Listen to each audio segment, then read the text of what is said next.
Welcome to the In Full Bloom podcast. I am your host, Ashley Renee.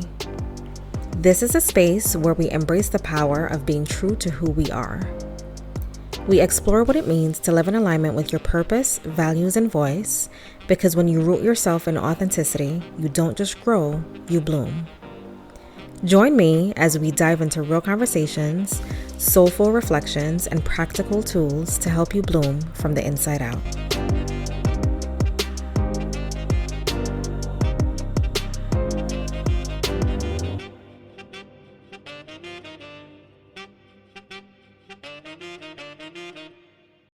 Welcome back to another episode of the In Full Bloom podcast with me, your host, Ashley Renee. Today we're going to be talking about who are you when you are not achieving? Who are you when you are just chilling on the weekend without having to think of your titles, without having to think of how you show up in this world? Who are you when you're not achieving? This topic honestly came about because I was reading a book a couple weeks ago, and it's called The Identity Shift by Anthony Trucks. And it's a book that I had started reading, honestly, maybe 4 years ago. I don't think I ever finished it. I got about 3/4 of the way through, but I never actually finished it.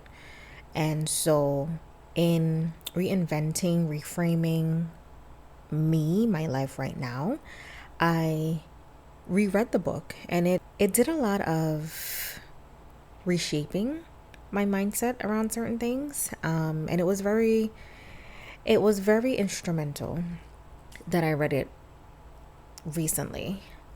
And so it got me thinking about identity. Who are we? How do we show up? How do we describe ourselves? I know that's something I'm still working on. How do we do the elevator pitch without sharing your title, without sharing degrees, without sharing certifications? Like, how do we show up? And again, it's something that I'm still working on because I want to give people the essence of me without sharing with them what it is that I do on a daily basis. A lot of us have identities that are rooted in achievement, whether it be career, whether it be business. And although that's a good thing, right? It's an amazing thing when you can say that you've achieved something, you've set goals, you've achieved them, you have new goals that you are working on. But I do think that there is something, I'm going to say wrong, for lack of better terms, with constantly having to write your achievements to explain who you are as a person. I think there's so many traits that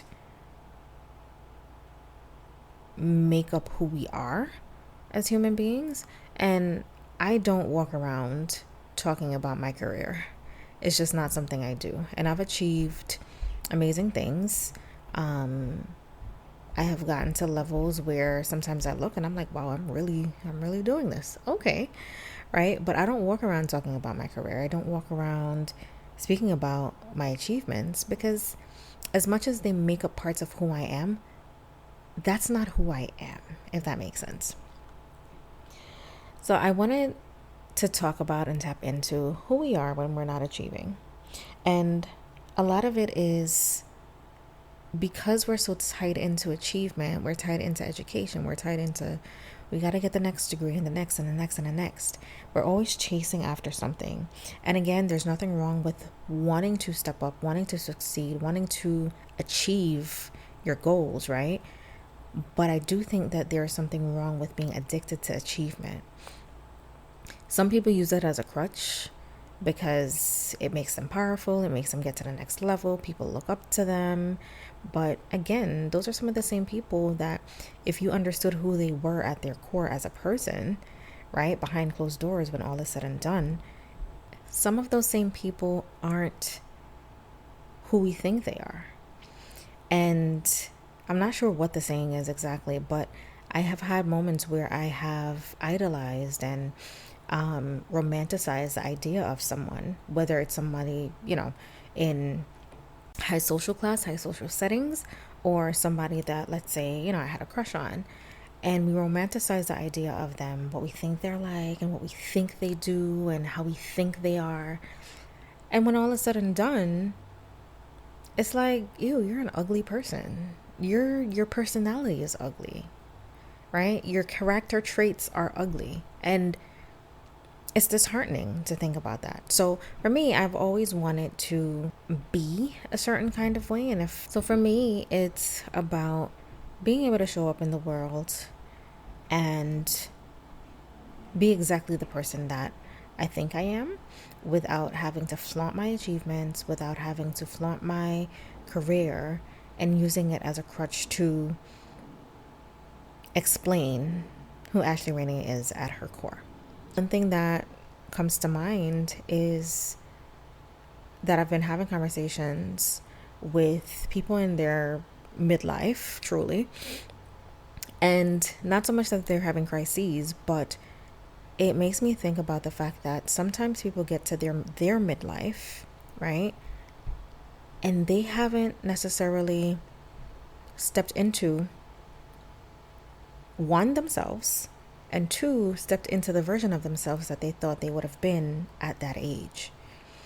And I'm sure we all do it, right? We get to 30. I remember getting to 25 and I was like, oh my God, I thought I would have been this by now, right? I got to 30 and I'm like, oh my goodness, I thought I would have at least had, a partner by now. Like, oh my goodness, when am I going to have kids? All these questions. And so a lot of times we tend to go back on what we thought should have happened by a certain point, and we kind of root our identity in that because we think that that's where we're supposed to be.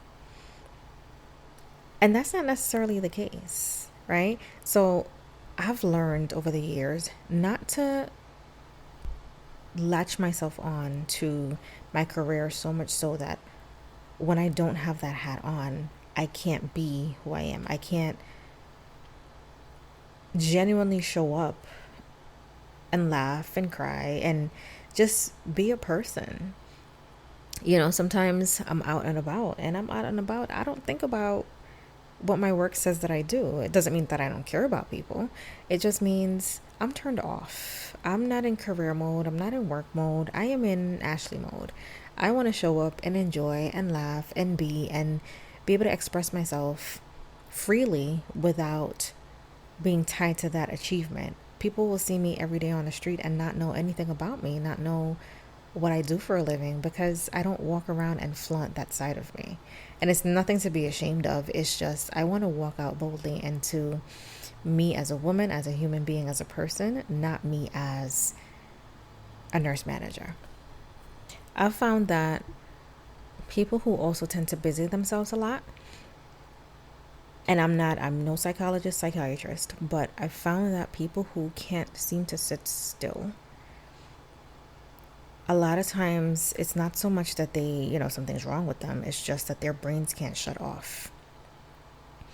And I've seen it in my own personal life where sometimes I'm like, just sit down. Just don't do anything. It doesn't make you lazy. It doesn't make you less of who you are if you just exist in that moment, in that space of time. I am a sucker for, if I'm hosting something, I'm hosting an event, I'll try my best to get things set up ahead of time, because in that moment, I don't want to be the host. I'm hosting, but I want to actually sit and enjoy my friends. I want to sit and enjoy the moments, the games, the laughs, without having to do and be and, oh, you got to put this here. No, put that there. No, it's in the... No, y'all got eyes, y'all got hands, y'all can figure it out. I'm not playing party planner. No, I'm hosting you. This is the space. Enjoy it. But I want to sit and laugh and chat with you, just like all the other guests here. And I've given myself the space to do that. I've given myself the space to sit still, to not always constantly be on the run, on the go, chasing the next thing, as much as I have big dreams and as much as I want to achieve them, because I understand that those things don't make me who I am. There are things that I've acquired, there's things that I've achieved, but me at my core, is not tied to the things that I'm doing. One of the things that I wanted to touch on, well, so the definition of identity is the distinguishing character or personality of an individual. And when I think of that, I think of personality traits. I think of the characteristics that make us up. In another episode a while back, I mentioned people always describing me as loyal, dependable, and reliable. Those are three of the characteristics that I have heard time and time again throughout the years. And for me, again, when I show up in the world, I show up as somebody who's dependable, who's reliable, who is loyal. Not because people say it about me, but because that's who I feel like I need to be in this world. That's what genuinely feels good to me. You know, my personality. Am I big and boisterous? Am I somebody who shows up and is the life of the party? Am I the one who sits in the corner, but you know that you can run over to her and have a deep conversation for an hour? You know, who do you show up as? What do people know about you when they see you? Is it, oh, she's difficult? Is she kind-hearted? Does she always have a warm smile? That's who you are. That's how you identify. I told you a while ago too, I went to the nail salon to get a pedicure, and I was laughing at something on my phone, but the image that I portrayed to the person doing my nails was that I was a happy person. She was like, "Oh my gosh, you're always laughing, you're always smiling."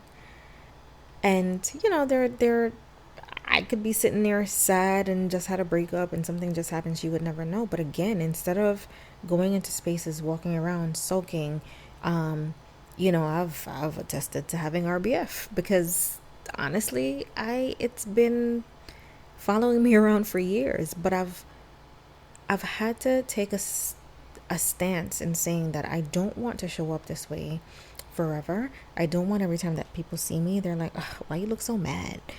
You know, and I used to get that for years, and it used to annoy me. I'm just like, oh my gosh, I can't think without somebody saying this to me. But how you show up, how the world sees you, the characteristics that make you up as a person, um how you embody those things, that's how you identify in this world. That's how people see you. Another thing that I wanted to touch on was the book Identity Shift by Anthony Trucks. His definition in the book is who you are and what you do when you are not thinking about who you are and what you're doing. That is his definition of identity. And I've read it, I've seen it before, I understand it completely. But when you really sit and think about it, I like it, and I'm smiling so very hard right now because I like it because, again, it speaks to who you are as a person when you're not thinking about putting on. When you're not thinking about when you got to show up for this meeting, you got to put on, you got to be the big boss. When you're not thinking about, oh, you're hosting an event and, you know, you have to smile at everybody and make sure that they know they're welcomed and all the things. When you're sitting in your living room in your PJs, like I am right now, and you're just being, who are you in that moment? I love the fact that I can, and I say a lot of things as luxuries, quote unquote, because I truly see it as a luxury now that I am older. I've always said, oh, you know, I want to get my own place and I want to live alone for a little bit just to see what it's like. And now that I'm in that space, I can truly say it is a luxury. It's a luxury to have a place where you can discover who you are without doing it on somebody else's time. And I mean that by saying, for many people, they get to 20s, maybe 30s, and they are catering to their families. They're catering to the family that they've built. And that's a beautiful thing. But I've also heard from people, again in my life, who have said, oh my God, this is amazing. You get to have your own space. You get to do this and this and this and this. They're like, oh my God, we should trade places. And I'm like, why would you say that? Like, what, you know, like when you're not in it, you tend to not understand it. And I've heard people say, I love my kids, I love my husband, I love my family, but I miss the single years. I should have taken advantage of my single years. And it's not so much that they don't love where they are in life right now. It's them saying, when I was single, or had I still been single, I could take advantage of doing this more, discovering this more, having the moment to myself to figure out things a little bit more. And being that I'm in that space, I understand it fully. There are days when I sit in here and I may be scrolling on social media, but it allows me to truly discover me.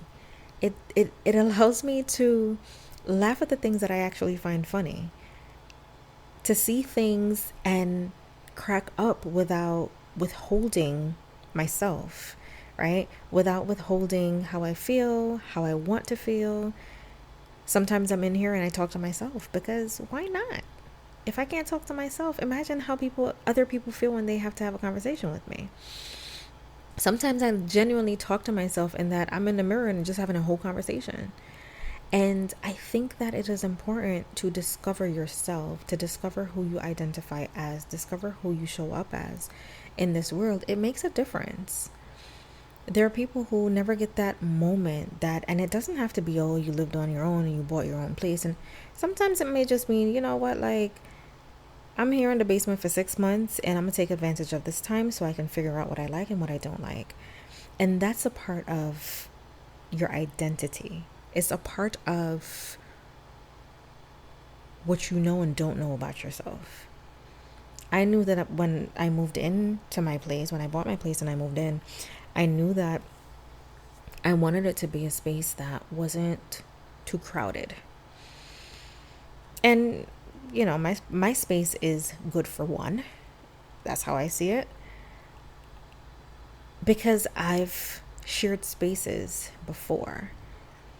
I knew that when I moved in, I wanted it to be spacious. I knew that I wanted it to have a very cozy feel. Even the paint colors, down to the paint colors that I chose for myself, right? It's very much giving pink. And every time I say it, I'm a little annoyed, because I'm like, that it was not supposed to give pink.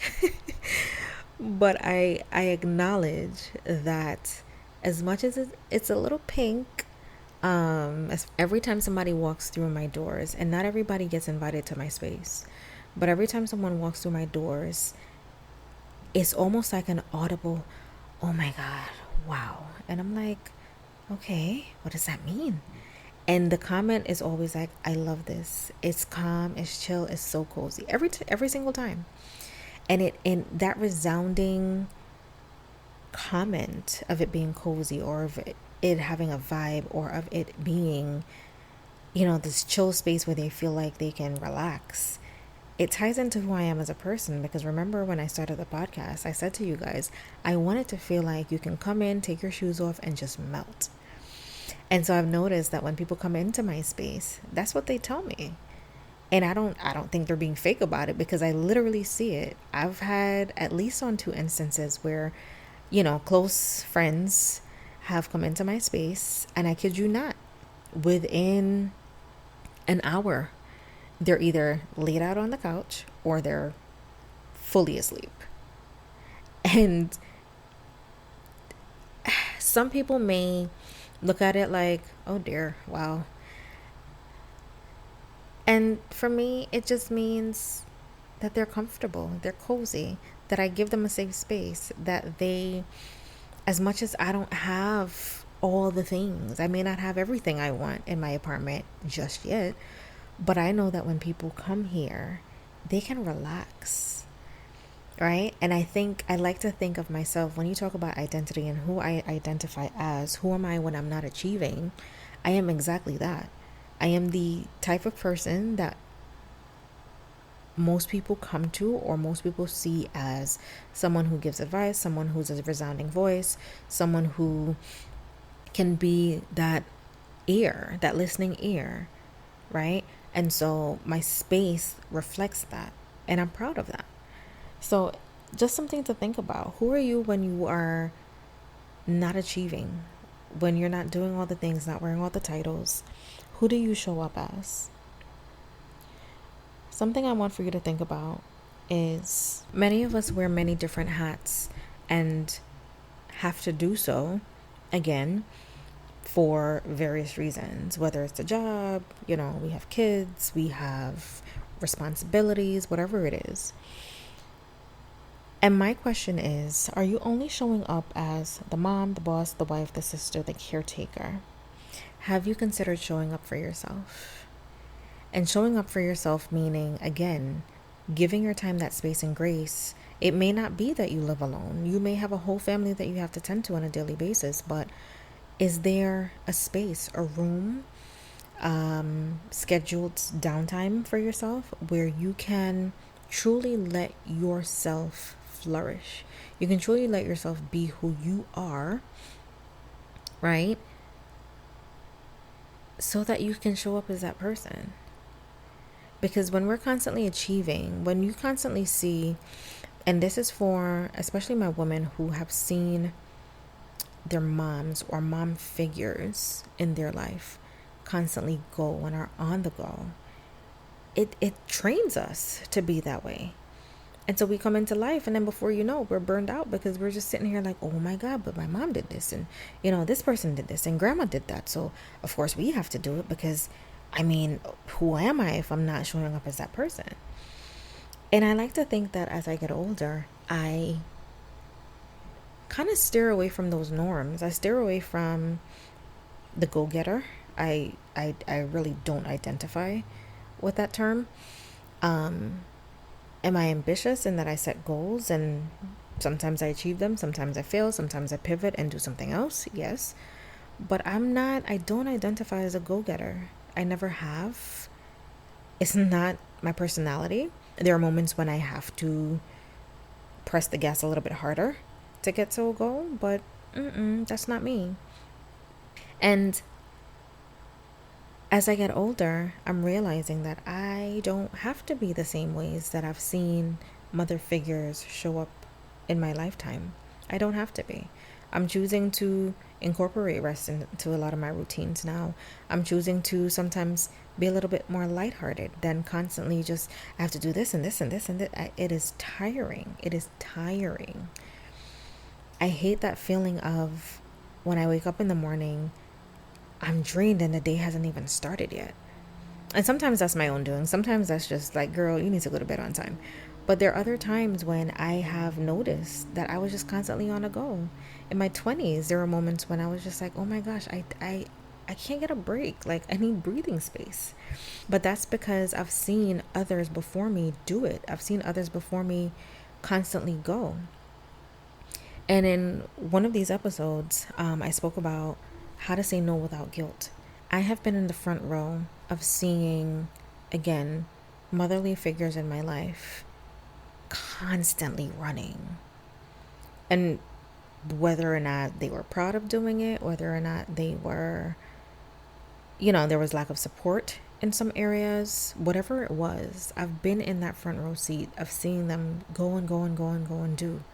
To the point where as I got older, I was like, hey, slow down. Hey, like, can we not take a nap? How many times do, you have grown kids or grown enough kids, and obviously this is for the moms, but you're still running after them. You got to do this and you got to do. I'm like, take a nap. 1 hour is not going to kill you. It's okay. Because we also have to prioritize ourselves. And if you're constantly running around and running after them kids, they're going to grow up and see you just like that. But if you stop for a moment and say, you know what, I'm going to get my nails done today. I have a massage and a couple appointments, so somebody else got to take care of them kids, right? If you make yourself, schedule time for yourself in those moments so that you can show up a little bit differently. You can show up and cater to you. That feeds into your identity. You're a mom, yes, but you're a mom who takes care of herself. You're a boss, yes, but you're a boss with boundaries. You're a friend, but that don't mean you need to be everywhere all the time when they say. And that's okay. So think about how you're showing up, and if you're only showing up as your titles, what space does that leave for who you truly are at your core? My question would be, who are you when no one is looking and you don't have to explain it to anyone? So in thinking of identity, that would be my question. What does that person look like to you?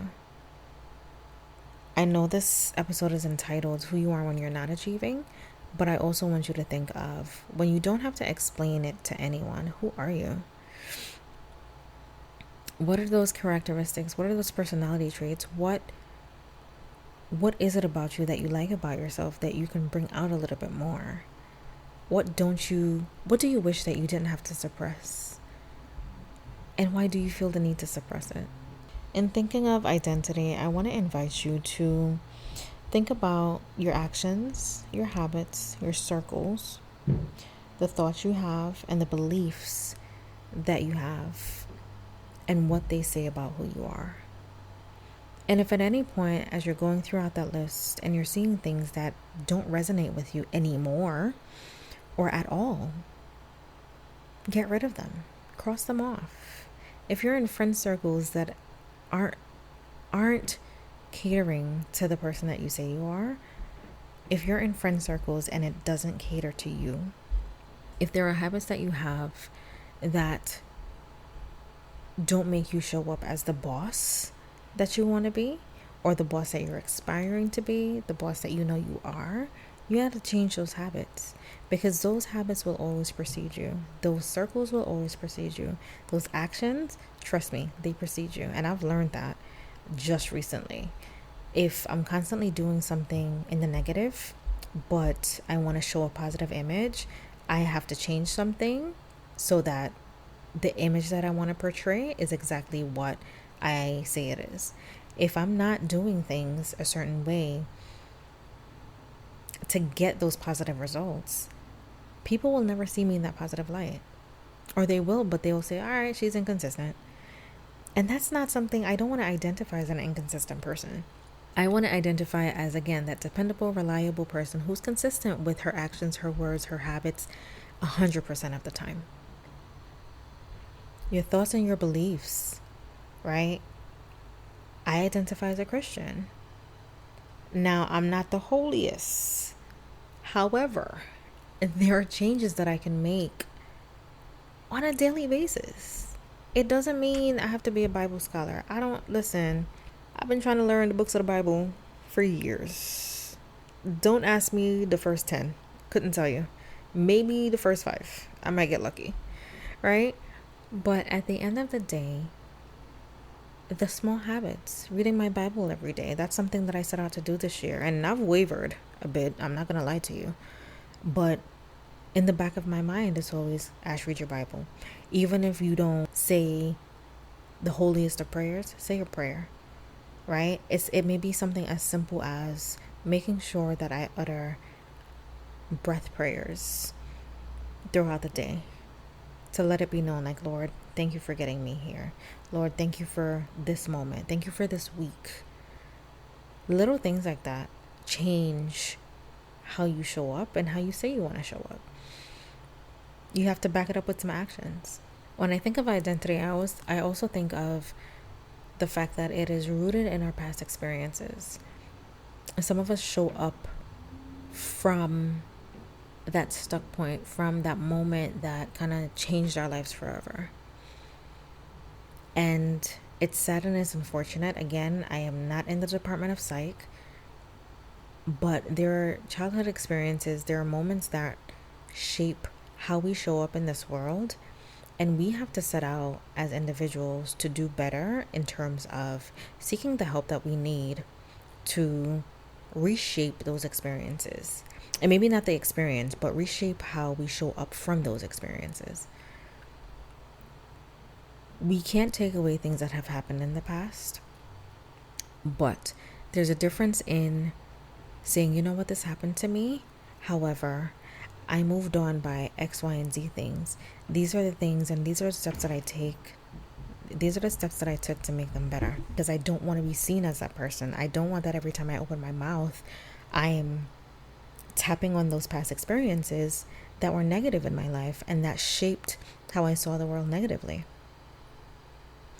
So I urge you again to think about how you're showing up in the world, who you are when no one is looking and you don't have to explain it to anybody else. Who do you identify as? How are you identifying yourself? How do you introduce yourself to others? As I said, that's something I'm still working on. And I want it to sound nice and pretty and cute when I'm done with it, because again, I think of elevator pitch, but when I'm not at work, I don't want an elevator pitch with my career in it. I want an elevator pitch, something that embodies who I am at my core.